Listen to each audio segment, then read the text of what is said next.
जनता जीत रही है और कांग्रेस जीत रही है, क्योंकि हमारे पास स्पष्ट नेतृत्व है, 5 साल के किए गए काम हैं और देने को गारंटी है। और दूसरी तरफ भारतीय जनता पार्टी के पास न तो नेतृत्व है, न ही कोई गारंटी है, और न ही जो उन्होंने काम किए हैं देश में बेरोजगारी बढ़ाने के, महंगाई बढ़ाने के, इन सारी चीजों को लेकर के जनता वहां की भारतीय जनता पार्टी से बहुत नाराज है।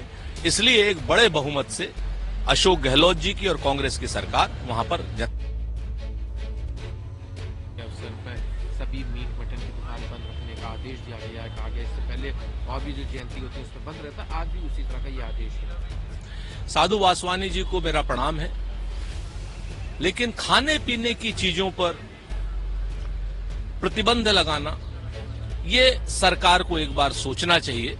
स्वेच्छा से अगर कोई शख्स इन सारी चीजों पर प्रतिबंध लगाता है अपने आप घर में, तो उसका स्वागत होना चाहिए, लेकिन कानूनी अमली जामा पहना करके किसी को भी मजबूर करना उचित नहीं है। भारतीय जनता पार्टी की जहां जहां सरकार होती है वहां दलित, आदिवासी, महिलाओं के प्रति जो अत्याचार, अनाचार और दुराचार होता है वो अपने आप में अक्षम्य अपराध है।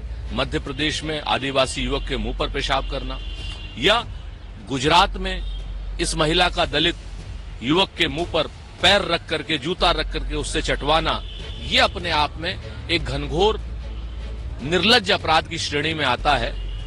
और भारतीय जनता पार्टी की सामंतवादी व्यवस्था कहीं ना कहीं ऐसे अपराधियों को संरक्षण देती है और उनको पुरस्कृत करने का काम करती है। सरकार बदलने दीजिए, निश्चित तौर पर सारी चीजों का हिसाब होगा और कानून सम्मत और कठोर हिसाब होगा।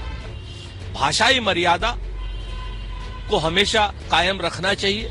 देश के संविधान पर निशिकांत दुबे को शायद भरोसा नहीं है, लेकिन देश का संविधान निशिकांत दुबे कहता है कि भारत में सभी नागरिकों को समान हक है। और रही बात आतंकी गतिविधियों की, तो कन्हैया लाल का हत्यारा रियाज जो है वो भारतीय जनता पार्टी का कार्यकर्ता निकलता है।